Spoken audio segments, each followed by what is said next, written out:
اور ساتھیوں بس مدینے میں وہ دن بڑا عجیب تھا جب سیدنا فاروق اعظم کے بیٹے کا معاملہ آ گیا۔ آج 60 سال کا بوڑھا عمر ابو شامہ حضرت عمر کے صاحبزادے یہودیوں نے سازش کر کے انہیں نبیذ پلا دی۔ نبیذ جائز تھی، نبیذ کیا کہ شراب پلا دی۔ پھر مقدمہ قائم ہوا، کہا اب پتہ چلتا ہے عمر کتنا عدل کرتا ہے۔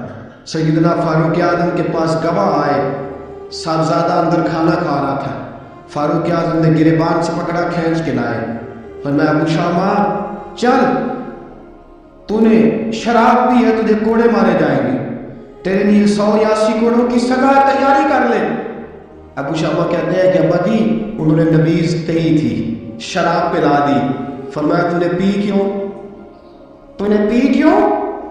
بڑے بزم میں باشیر مسجد نبوی کا فاروق اعظم، اولاد تو بزدل کر دیتی ہے نا بندے کو، اولاد تو کمزور کر دیتی ہے۔ آج مدینے نے عجیب ماجرا دیکھا، حضرت فاروق اعظم کی زوجہ روتی ہوئی آئی، کہنے لگی حضرت جی میرا لفظ جگر ہے، ایک کوڑے کے بدلے پیدل حج کروں گی، ایک کوڑے کے بدلے صدقہ اور خیرات کروں گی، میرا بیٹا غلطی کر بیٹھا ہے، یہ کام نہ کرے۔ آپ نے فرمایا تو مجھے کہتی ہے میں یہ کام نہ کروں، تیرے ہاتھ اور تیرے کوڑے کیا کرتے، تیرے ہاتھ اور صدقے کیا کرتے ہیں؟ کوڑے لگانا میرے مصطفیٰ کی شریعت کا قانون ہے۔ تو بیٹے کی بات کرتی ہے، عمر کا اپنا معاملہ بھی ہوتا تو عمر یہی سلوک کرتا۔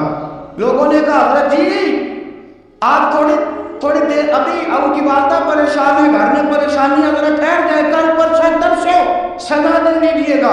فرمایا تمہیں یاد نہیں جب مدینے کی ایک بی بی نے چوری کر لی تھی اور میرے مصطفیٰ کی بارگاہ میں کہا گیا تھا حضور ذرا ٹھہر جائے، سزا نہ دے، تو حضور نے فرمایا تھا اگر فاطمہ بھی چوری کرتی تو ہاتھ کاٹ دیتا۔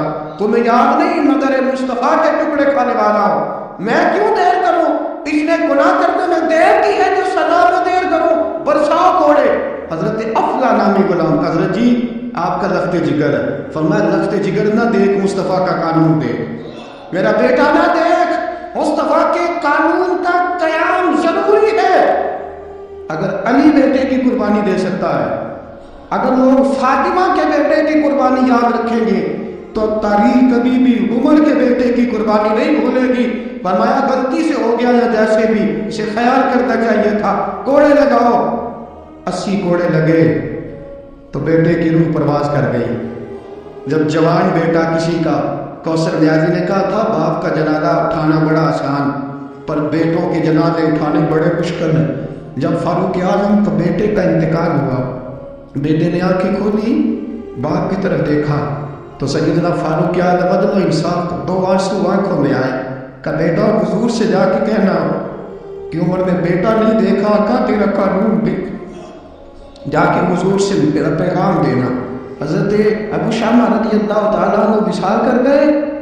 تاریخ کیسے کیسے منظر ازالت الخلفاء شاہ ولی اللہ کی بطور حوالہ پیش کر رہا ہوں۔ حضرت ابو شامہ کا وصال ہو گیا، 20 کوڑے باقی تھے۔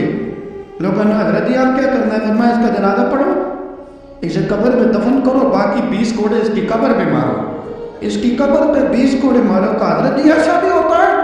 فرمایا اس لیے ایسا ہوتا ہے کہ یہ میرے مصطفیٰ کا قانون ہے، میری اولاد کا معاملہ ہے تو میں درگزر کروں۔ فرمایا مارو کوڑے۔ حضرت سیدنا حذیفہ بن یمان فرماتے فاروق اعظم بیٹے کی قبر پہ کھڑے تھے، داڑھی آنسوؤں سے بھری ہوئی تھی، میں دوڑا ہوا آیا، میں نے کہا عمر نہ رو، آج خواب رات تیرے بیٹے کا جنازہ تھا، جنازہ پڑھ کے سویا ہوں تو خواب میں مجھے رسول پاک کی زیارت نصیب ہوئی ہے، نبی پاک خواب میں تھے تو 2 سبز غلے تیرے بیٹے کو پہنا رکھے تھے اور رسول پاک کی بغل میں کھڑا تھا۔ حضور نے فرمایا عمر کو جا کے کہنا کہ تو نے بیٹا پاک کر کے بھیجا تھا، اللہ نے جنت کے سارے دروازے کھول دیے ہیں۔ اللہ نے عمر کو میرا سلام کہنا اور اسے کہنا عمر تیرا حدود اللہ قائم کرنا خدا کو بھی پسند ہے، مصطفیٰ کو بھی پسند۔ ساتھیوں عمر انتقال کر گئے، 26 ذوالحجہ کو زخم لگا، یکم محرم کا دن، آج کا دن حضرت فاروق اعظم کو یاد رکھنا، لوگوں کو بتانا، دن بار عمر کی باتیں کرنا، خراج تحسین پیش کرنا۔ حضرت فاروق اعظم کو زخم لگا، آپ نے فرمایا اپنے بیٹے سے بیٹا جا حضرت عائشہ کے پاس،